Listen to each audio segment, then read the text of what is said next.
Hello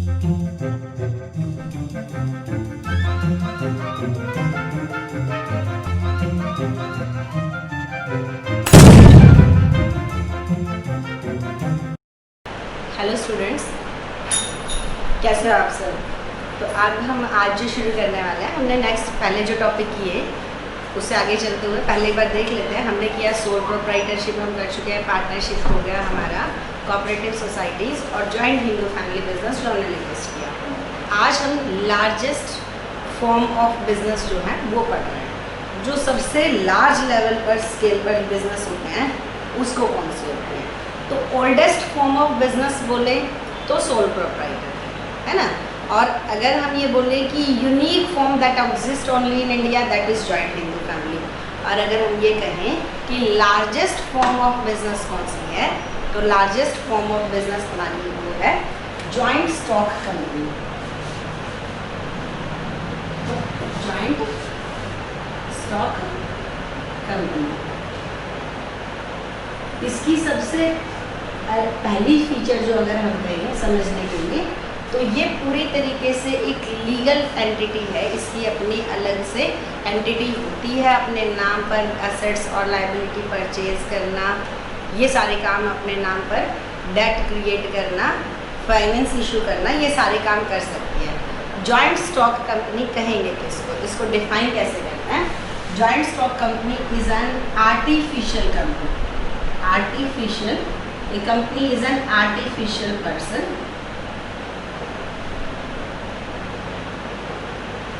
सबसे पहली feature है, इसको हमने आर्टिफिशियल पर्सन कहा है। आर्टिफिशियल पर्सन ये एक इसकी फीचर भी है। आर्टिफिशियल पर्सन मीन्स जैसे एक पर्सन अपने नाम पर एसेट्स क्रिएट कर सकता है, लायबिलिटी क्रिएट कर सकता है, मतलब लोन ले सकता है, या कोई भी काम कर सकता है, किसी पर केस फाइल कर सकता है, उस पर कोई केस फाइल कर सकता है। बिल्कुल उसी तरीके से एक कंपनी जो है वो भी आर्टिफिशियल पर्सन, वो पर्सन की तरीके से, हालांकि वो एक लिविंग पर्सन की तरीके से बाय नेचर नहीं आई है, उसमें नेचुरल ह्यूमन बीइंग की तरीके से जो है उसकी ह्यूमन बॉडी नहीं होती वैसी, लेकिन जैसे एक पर्सन काम कर सकता है ना, एसेट्स लायबिलिटी बिजनेस के फ्रंट पर अगर हम देखें, तो वैसे सभी काम जो हैं, किसी को अपॉइंट करना है, वो सारे काम जो हैं हमारी कंपनी के लेवल पर भी हो सकते हैं। तो कंपनी को एक आर्टिफिशियल पर्सन जो है वो बोला गया है। अब ये आर्टिफिशियल पर्सन क्रिएट कैसे होता है, क्रिएटेड बाय लॉ। देखिए, इससे पहले हमने सिर्फ कोऑपरेटिव सोसाइटीज़ में बोला कि लॉ की ज़रूरत पड़ेगी, और किसी भी चीज़ को हम बिना लॉ की मदद के भी क्रिएट कर सकते हैं, यानी रजिस्ट्रेशन करवाना कंपल्सरी नहीं है। लेकिन यहाँ पर कंपनी की पहली ही रिक्वायरमेंट क्या होती है, it must be created by law, कि हमें सबसे पहली ही जिम्मेदारी भी रखनी है कि हम लॉ जो है उससे इसको क्रिएट कर रहे हों। हम सबसे पहले अपनी बिजनेस को कंपनीज एक्ट, अभी आ गया इंडियन कंपनीज एक्ट 2013, पहले वाली बुक्स में जो होगा वो 1956 चलता है, तो पहले उसको रजिस्टर करवाते हैं। तो an artificial person created by law having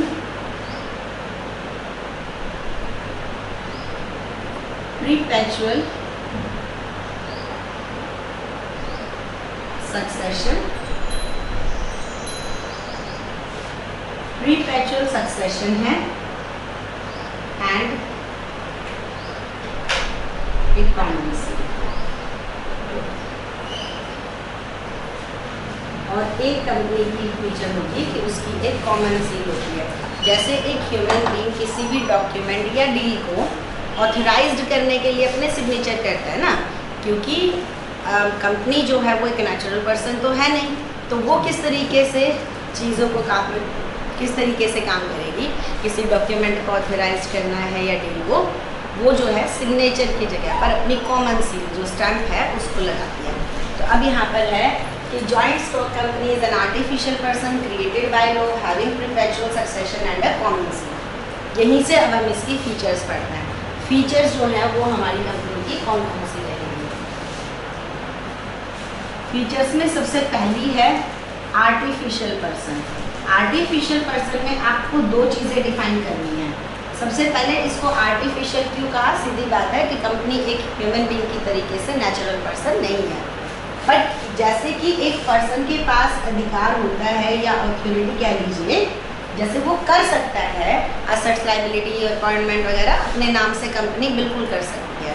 आपको अगर कोई कंपनी अपॉइंट भी करती है वो बिल्कुल अपने नाम से कर सकती है, उनको अपने प्रमोटर्स के नाम यूज़ करने की ज़रूरत नहीं है।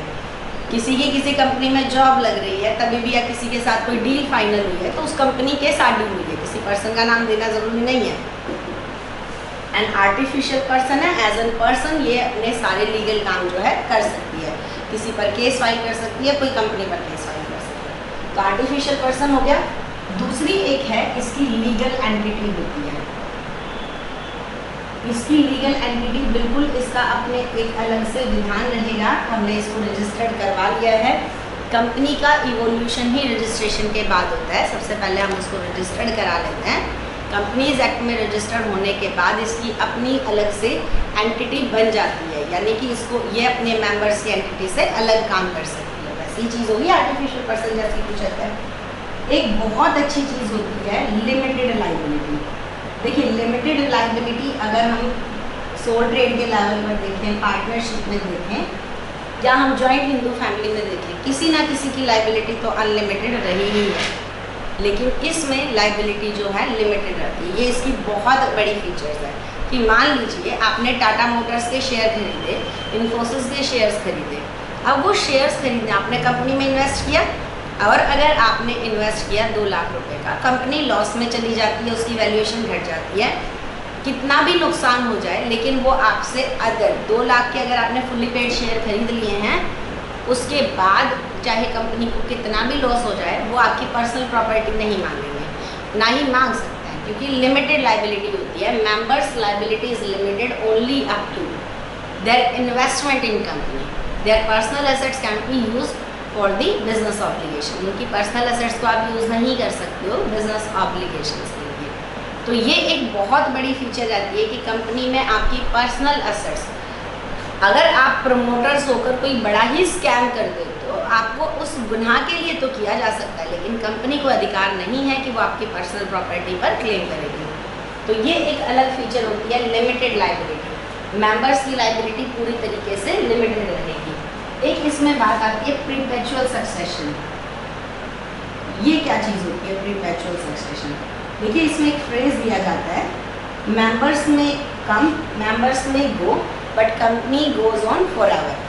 लोग आते रहते हैं, जाते रहते हैं, लेकिन एक कंपनी जो है वो चलती रहती है। नए शेयर होल्डर्स आते हैं, पुरानों की डेथ हो जाती है, या वो अपने शेयर्स बेच जाते हैं, इंसॉल्वेंट हो जाते हैं, वटएवर।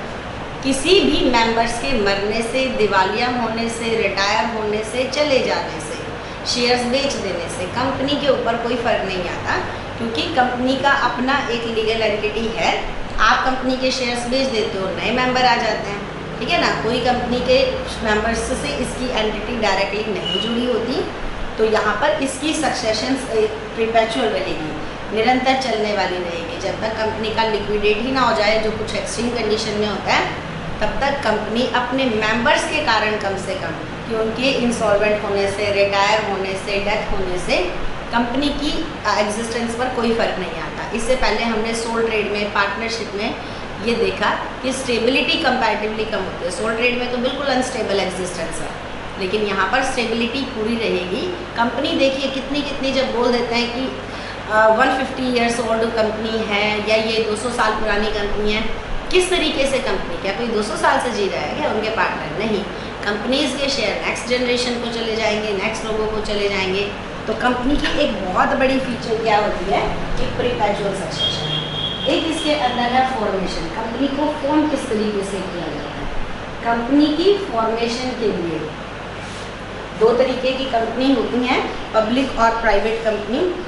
प्राइवेट कंपनी के केसेस में कम से कम 2 लोगों को मिलकर, और जो पब्लिक कंपनी है उसमें कम से कम 5 लोग जो हैं उनको मिलकर अपने आप को कंपनीज एक्ट 2013 के अकॉर्डिंगली रजिस्टर करवाना होता है, और तभी कंपनी की शुरुआत हो सकती है। तो कंपनी की फॉर्मेशन करना वो जो है वो लीगल थोड़ा सा कॉम्प्लिकेटेड रहेगा, कि रजिस्ट्रेशन से इसकी शुरुआत होती है। जो लीगल फॉर्मेलिटी हम कहते रहे कि सोल ट्रेडिंग में फॉर्मेशन आसान है, इसमें फॉर्मेशन थोड़ी सी मुश्किल हो जाएगी, कि हमें सबसे पहले कुछ नेसेसरी डॉक्यूमेंट्स तैयार कराकर, सबमिट कराकर, और कुछ लीगल फॉर्मेलिटीज़ कंप्लीट करनी पड़ेगी। उसके बाद ही कंपनी जो है वो फॉर्म की जा सकती है। तो फॉर्मेशन हो गया। एक बड़ी चीज होती है separation of ownership of man, separation of ownership and management.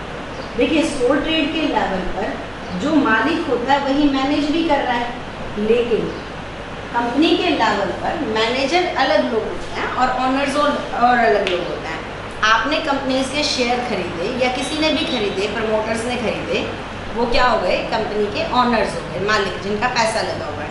लेकिन मैनेजमेंट कौन करता है, मैनेजमेंट करते हैं प्रोफेशनल मैनेजर्स। कंपनी के पास इतने फंड होते हैं, जैसे कि रिलायंस कंपनी है, इसके ऑनर्स जो हैं, इसमें चाहे अंबानीज ब्रदर आ गए या जिन जिन लोगों ने रिलायंस के शेयर्स खरीदे वो हो गए, वो है ऑनर। मैनेजमेंट जो है वो अलग लोगों के हाथ में होती है, जिनको जो बोर्ड ऑफ डायरेक्टर वगैरह है अपॉइंट करते हैं। यहाँ पर मैनेजमेंट बिल्कुल प्रोफेशनल होती हैं, ये नहीं होता है कि ऑनर भी मैनेजर भी होंगे। इसकी वजह से जो डिसीजन निकल कर आता है ना कंपनी के लेवल पर, वो बहुत ही ज़्यादा बैलेंस्ड और स्ट्रेटेजिकली बहुत ही ज़्यादा स्ट्रॉन्ग डिसीजन रहते हैं, क्योंकि यहाँ पर जो मैनेजमेंट की जिम्मेदारी है। बाकी तो कोऑपरेटिव सोसाइटीज़ में भी क्या वो अपने मेंबर्स में से ही चुन लेते हैं कमेटी को, जो कि वो उसको सारा चला रही होती है, लेकिन ऐसा नहीं होता।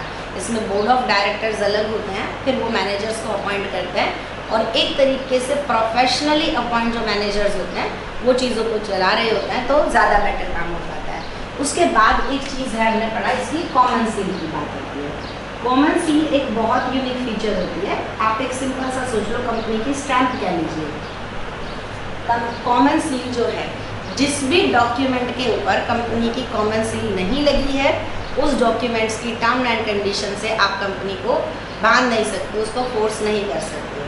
कॉमन सील इवन कंपनी ने किसी को अपॉइंट भी कराया, उसके अपॉइंटमेंट लेटर पर कंपनी की कॉमन सील होनी चाहिए, तभी वो अपॉइंटमेंट लेटर वैलिड माना जाएगा। किसी सप्लायर के साथ या क्लाइंट के साथ कोई डील हुई है, डील जब तक कंपनी के लिए वैलिड नहीं मानी जाएगी, कंपनी के ऊपर लीगली आप उसको इन्फोर्स नहीं करवा सकते, जब तक वो डॉक्यूमेंट पे कॉमन सील जो है वो नहीं लगी। तो कॉमन सील होना एक अलग चीज़ होती है। एक चीज़ आती है इसके अंदर, रिस्क बियरिंग आती है, रिस्क बियरिंग, और ये लास्ट इसकी फीचर हम कर रहे हैं, रिस्क बियरिंग। कंपनी की जो रिस्क बियरिंग कैपेसिटी होती है वो बहुत ज़्यादा रहती है, क्योंकि कंपनी के अंदर कितने भी मेंबर, कोई भी लिमिटेशंस नहीं है, मैक्सिमम कितने नंबर। हालांकि प्राइवेट के केसेस में है मेंबर्स की लिमिट, लेकिन एक पब्लिक कंपनी के केसेस में कितने मेंबर बना सकते हो इसकी कोई भी लिमिट नहीं है। Up to the number of shares, आपने अगर 1000 शेयर इशू करे, 1000 मेंबर बना सकते हो। 10 लाख शेयर इशू करें, आप 10 लाख मेंबर बना सकते हो, ठीक है। उससे फालतू की हैं वो बना सकते हो। तो क्योंकि मेंबर्स बढ़ जाते हैं, प्रॉफिट शेयरिंग वैसे ही चली जाती है, तो कंपनी के मॉडल पर रिस्क बेयरिंग कैपेसिटी जो बिजनेस की होती है वो सबसे ज़्यादा होती है। इसलिए हम जितने भी बड़े बिजनेसेस देखेंगे वो सब किसके मॉडल पर शुरू करे गए, कंपनी के लेवल पर, क्योंकि उस स्केल का बिजनेस करने के लिए जो रिस्क बियर करने की कैपेसिटी चाहिए थी वो बहुत ज़्यादा चाहिए थी। और यहाँ पर एक चीज़ है, ये हम फीचर्स में भी पढ़ेंगे कि हमें फाइनेंस की बात हो गई, पैसा सब में लिमिटेड था, इसके सिवाय इसमें अनलिमिटेड पैसा आप इकट्ठा कर सकते हो। आपका बिजनेस का आइडिया जैसे होगा आप और ज़्यादा पैसा लेकर आते जाते हो।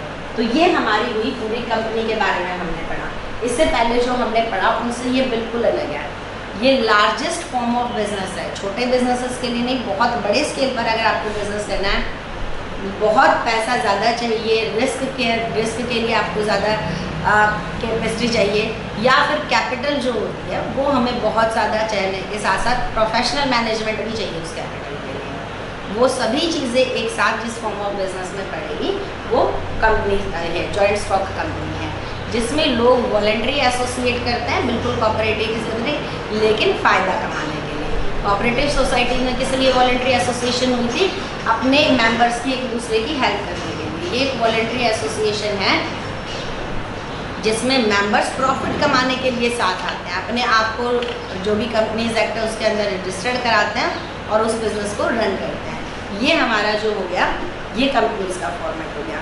कंपनी आप ये समझिए जो हमारा फ्यूचर है ना बिज़नेस का, वो कंपनी के लेवल पर ही हम देख रहे हैं कि कंपनी किस तरीके से काम करती हैं। आप ये समझिए हम इतनी बड़ी बड़ी कंपनीज के नाम पर कोई भी कार ऑटोमोबाइल सेक्टर में कोई भी बिज़नेस ऐसा नहीं होगा ऑटोमोबाइल कार बनाने वाली कि जो कंपनी के लेवल पर काम ना कर रही हो। तो जो आप वर्ड पढ़ते हो प्राइवेट लिमिटेड कंपनी या सिर्फ कंपनी वर्ड लगा होता है नाम के एंड में, वो इसी फॉर्मेट पर बनी हुई कंपनी होता है। प्राइवेट और पब्लिक कंपनी है, मैंने बार बार नाम लिए, हम नेक्स्ट पढ़ेंगे कि उन सब चीज़ों में क्या कुछ रिलेशन है, कैसे एक दूसरे से डिफरेंस है।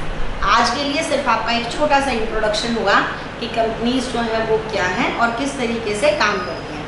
इसका नेक्स्ट स्टेप में जो हम करने वाले हैं, merits and demerits of joint stock company. Merits इसकी क्या क्या रहेंगी, यहीं से देख लेते हैं। सबसे पहली मेरिट्स क्या रहेगी, सभी मेंबर्स की लायबिलिटी क्या रहेगी, लिमिटेड रहेगी। मेरिट्स फीचर्स में से निकल जाएंगे। लायबिलिटी लिमिटेड रहेगी, किसी भी मेंबर्स की पर्सनल प्रॉपर्टी को आप यूज़ नहीं कर सकते हो बिजनेस ऑब्लिगेशन के लिए, हर एक मेंबर की। ऐसा नहीं है कि कुछ टर्म्स एंड कंडीशन सभी, वैसे अनलिमिटेड लायबिलिटी कंपनीज भी होती हैं पर इंडिया में वो एग्जिस्टेंस में नहीं है। लिमिटेड लायबिलिटी होती है, परपेचुअल सक्सेशन होता है या स्टेबिलिटी होती है, बिल्कुल आसान से आपका बिजनेस चलता रहता है, किसी मेंबर्स के आने जाने से अफेक्ट नहीं होता। ट्रांसफ़र ऑफ इंटरेस्ट, आप बड़ी आसानी से अपना हिस्सा किसी को भी, देखिए पार्टनरशिप में अगर 3 पार्टनर हैं ABC, C चाहता है कि वो अपना हिस्सा अपने किसी फ्रेंड को या अपने बेटे को दे दे, उसके लिए उसको A और B की परमिशन लेनी पड़ेगी। लेकिन यहाँ पर कंपनी में आपको किसी की परमिशन नहीं लेनी पड़ती, आप अपने शेयर जब चाहे किसी को बेच सकते हो, ट्रांसफ़र कर सकते हो, दान में दे सकते हो, आप बिल्कुल फ्री हो अपना काम करने के लिए। अगर आप पब्लिक कंपनी की बात करें, प्राइवेट में कुछ कंडीशंस हो सकती हैं, लेकिन नॉर्मली ट्रांसफ़र ऑफ इंटरेस्ट जो है वो बिल्कुल आसान होता है। स्कोप फॉर एक्सपेंशन बहुत रहेगा। जो बिज़नेस मॉडल इस तरीके के हैं जिनके फ्यूचर में पर्सपेक्टिव बहुत बड़े हैं, उनको बहुत पैसा इकट्ठा करना पड़ेगा, इसमें बहुत स्कोप रहेगा। आप नए कैपिटल इशू कर सकते हो और नए मेंबर्स बना सकते हो, शेयर होल्डर्स जिनको कहते हैं, और पैसा इकट्ठा ज़्यादा कर सकते हो। मैनेजमेंट जो है वो हमारी पूरी तरीके से प्रोफेशनल जाएगी। प्रोफेशनल मैनेजमेंट, क्योंकि कंपनी के पास इतने रिसोर्सेज होते हैं कि वो प्रोफेशनली नॉलेज वाले जो लोग हैं उनको अपॉइंट कर सकें। लिमिटेशंस जो हैं वो क्या क्या जाती हैं, लिमिटेशंस है सबसे बड़ी कॉम्प्लेक्सिटी इन्फॉर्मेशन, बाकी सबकी मेरिट थी, इसकी डिमेरिट वही है कॉम्प्लेक्सिटी इन्फॉर्मेशन, कि कंपनीज को इनिशिएट करने के लिए आपको काफ़ी सारी लीगल फॉर्मेलिटीज़ जो हैं वो पूरी करनी पड़ती हैं, उसके बिना आप बिजनेस जो है वो कंडक्ट नहीं कर सकते। सीक्रेसी की बहुत कमी होती है। पब्लिक कंपनी के केसेस में देखें तो आपको जितनी भी कंपनी की मेजर डील्स हैं, इंफॉर्मेशन होती हैं, उन सबको डिस्क्लोज करना पड़ता है, डिक्लेयर करना पड़ता है पब्लिक के सामने। तो लैक ऑफ सीक्रेसी बाकी सब में रहेगी, इसमें नहीं है। एक बड़ी चीज़ होती है इम्पर्सनल मैनेजमेंट जो होती है वो ऑनर नहीं होती है। इम्पर्सनल वर्क एनवायरनमेंट होता है कि कंपनी में के लेवल पर, चाहे एम्प्लॉयज़ से आप मिलोगे या मैनेजर से मिलोगे, आप अगर मान लीजिए किसी भी कंपनी के सर्विस सेंटर पर भी जाते हो, वहाँ पर जो मालिक है वो नहीं है, मैनेजर्स उसको देख रहे होते हैं, एम्प्लॉयज़ देख रहे होते हैं, तो थोड़ा सा इम्पर्सनल है, पर्सनल टच की कमी हो जाती है, क्योंकि ऑनर्स अलग बैठे हुए हैं, मैनेजमेंट अलग है, and they are employees not the owner. ये कुछ कमियाँ यहाँ हो सकती हैं। उसके बाद होती है रेगुलेशन, बहुत ज़्यादा होते हैं, numerous regulations, rules and regulation companies के लिए, चाहे टैक्स को रिलेटेड होंगे, चाहे डॉक्यूमेंट्स डिक्लेयर करने से या गवर्नमेंट को इन्फॉर्मेशन देने से, वो सब चीज़ें इनको करनी पड़ती हैं, गवर्नमेंट जितने रूल बनाते हैं। डिसीज़न मेकिंग में डिले होता है, क्योंकि कम्प्लीटली मैनेजमेंट ऑनर नहीं होती है। डिसीज़न लेने से पहले बोर्ड ऑफ डायरेक्टर्स जो हैं उनकी परमिशन लगेगी और तभी डिसीज़न लिए जा सकते हैं, तो डिसीज़न मेकिंग में भी डिले होता है। एक चीज़ कहा जाता है ओलिगार्किक मैनेजमेंट। देखिए, कहने के लिए तो डेमोक्रेटिकली कंपनी चलती है, जिसने जितना इन्वेस्ट किया उसके अकॉर्डिंगली मैनेजमेंट में पार्टिसिपेट करता है। अब मान लीजिए मैंने रिलायंस के शेयर खरीद भी लिए, 200, 400, 500 शेयर खरीद लिए, लेकिन उससे कितना ही फ़र्क पड़ता है। जो रिलायंस के जिनके पास सबसे ज़्यादा शेयर हैं, जो 37-48% शेयर होल्डिंग लेके बैठे हैं, मेरा हिस्सा 200-400 शेयर खरीदने के बाद भी पॉइंट समथिंग % कहीं कुछ आएगा, तो हम कितना ही पार्टिसिपेट करते हैं कंपनी की बोर्ड मीटिंग में, या हमारे ओपिनियन की कितनी ही मैटर है। मेजरली जो बड़े शेयर होल्डर्स होते हैं वही, ओलिगार्की का मतलब होता है कुछ ही हैंडफुल ऑफ पीपल के हाथ में कंपनी की मैनेजमेंट रहती है। और लास्ट पॉइंट रहेगा कॉन्फ्लिक्ट इन इंटरेस्ट। देखिए, एक कंपनी में बहुत सारे अलग अलग लोगों के इंटरेस्ट जो हैं जुड़े होते हैं। एक तरफ आपके शेयर होल्डर्स होते हैं, फिर बड़े शेयर होल्डर्स जो बोर्ड ऑफ डायरेक्टर्स में होते हैं, एम्प्लॉयज़ हैं, सप्लायर्स हैं, मैनेजर्स हैं।